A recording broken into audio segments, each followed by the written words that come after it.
You know, having born and grew up in a poor family, I had hopes that things will change, and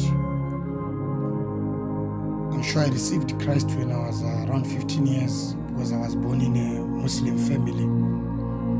So in my journey with Christ, I learned a lot about faith. So I was just a positive guy who believed it might be difficult now, but doesn't mean tomorrow will be the same. I believed that Jesus one day will change my life. So I walked a journey with faith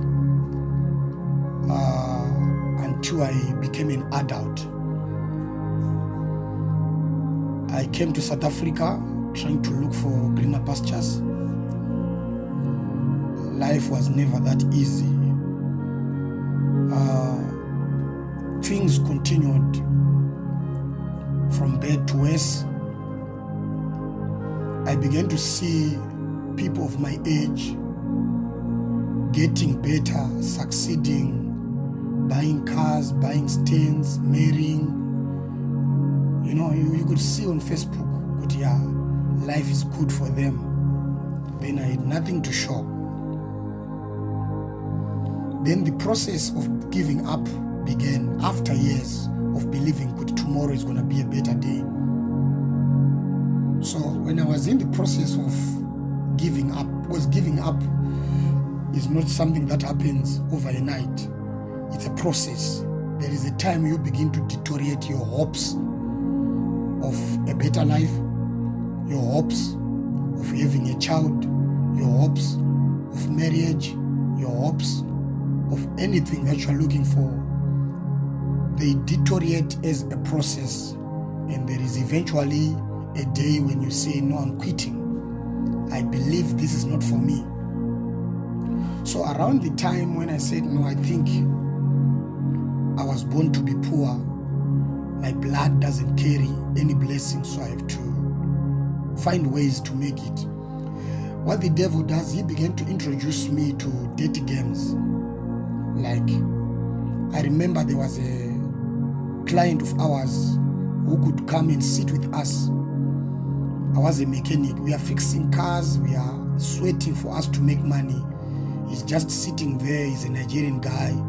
He's distributing drugs. He had plenty boys who would come. Each person, the given time, would come a very small plastic of drugs.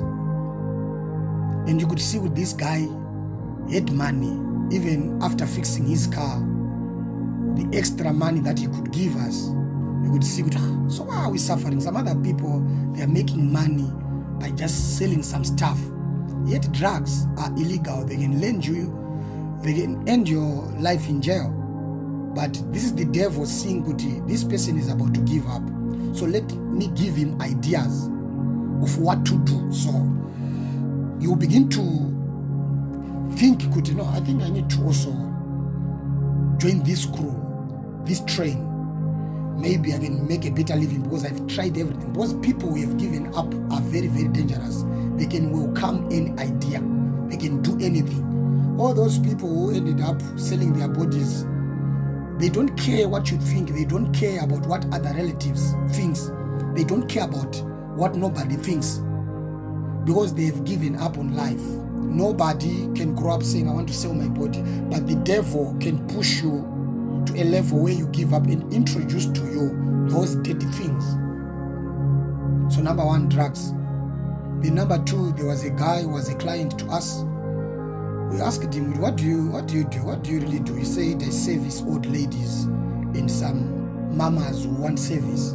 So what you do, there is an app. Actually, I work for a boss. So this boss is a platform, an application, a website where people go and check the guy they want. Then I'm sent there to service them. That's sexually. I said, just like that. He said, yeah, the boss has got around 5 or 6 boys. So all of us we work for him.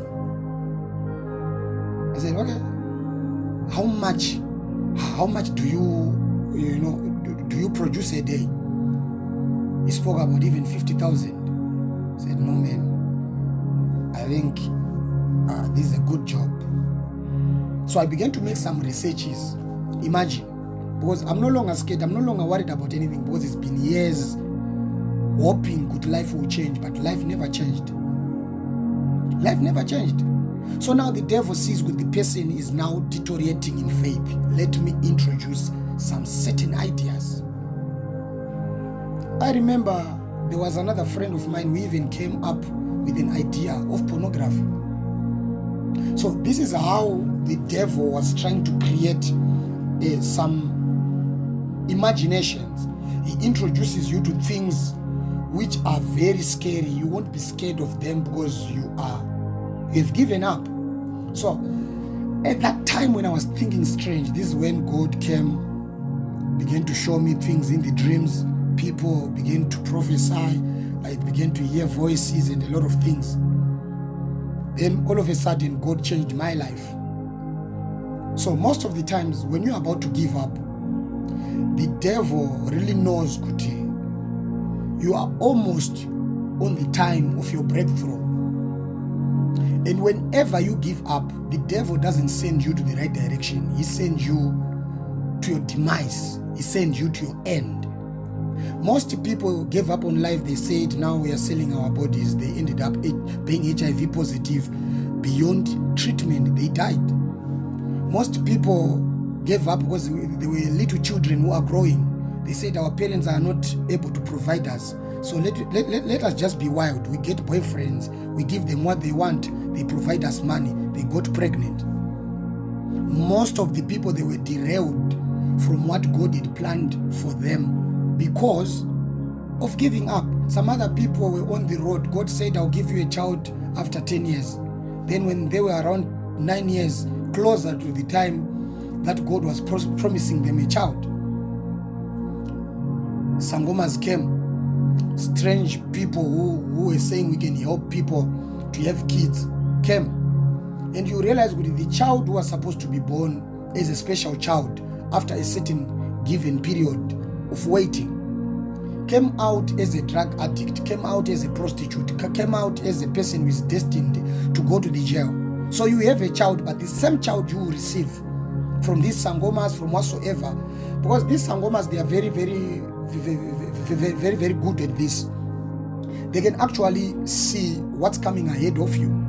They can actually notice, the baby is not far, it's very close.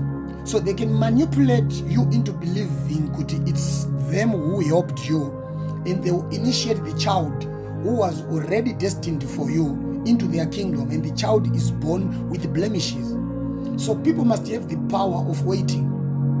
I'm telling you the truth. If you saw this other documentary where this mother was looking for the fruit of the womb for a long time, and she went to a forest where a big witch was.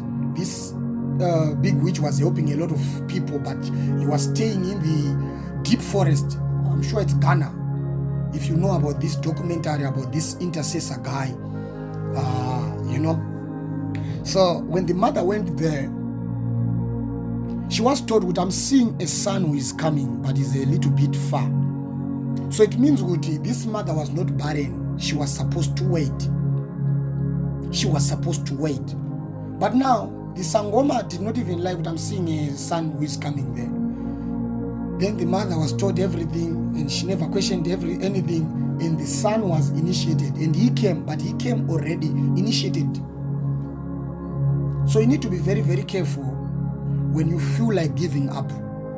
Whatever that you are looking for, I know it doesn't come easy. Some things, they need you to be patient with God, because the Bible says when the time is right, I, the Lord, will make it happen. If people are not taught to wait, they will land themselves in problems. Some other people had difficulties in getting marriages. They moved in. They said, I'll force a guy to just move in. They manipulated the guy into accepting, staying with her. What was the end?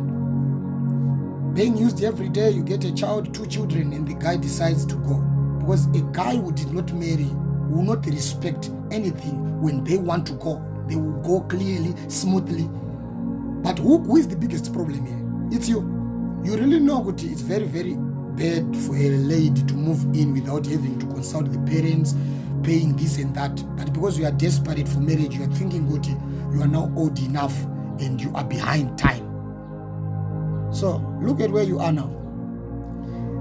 I don't know what you're looking for. I don't know what you're crying for, but I'm telling you the truth. Giving up is the last thing that you can ever do. Most people who became thieves, murderers, prostitutes, all of that, it is all because of giving up. So giving up, it's a topic that needs to be preached about and people be taught to wait for the time of the Lord.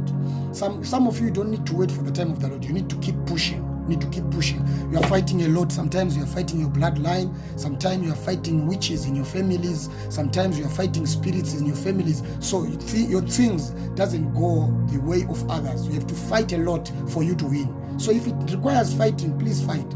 Rather than dying a fool, rather than dying a prostitute, rather than dying in the hands of the devil. So please never give up. Today I'm here. Life is good. LG. I never knew that a day like this can come. I'm not bragging. I'm just trying to motivate you. It can take time. But one day is one day. One day is one day. For that fruit of the womb, never give up. For that marriage you are looking for, never give up. For that job that you are looking for, keep on sending CVs. One day is your day. Because when you give up, you sit at home. You say, I've been sending CVs, so I'll just sit at home. Nothing is working. So what is going to come after that? You realize that you are becoming stupid to yourself because you are sitting at home because you have been trying and nothing is happening. They say in English, get rich or die trying. You must die trying. Don't give up. Wherever you are, whatever you are looking for, please don't give up. I once gave up when I was about to go down for it. God came, rescued me. One day is your day. Your day is coming. One day you shall be a mother. One day you shall be a father. One day you shall be working. One day you shall be married. One day you shall be rich. One day you shall be what you want, provided that you did not give up. By the way, my name is Apostle Sean, GM Ministries. May the Lord bless you. Salute.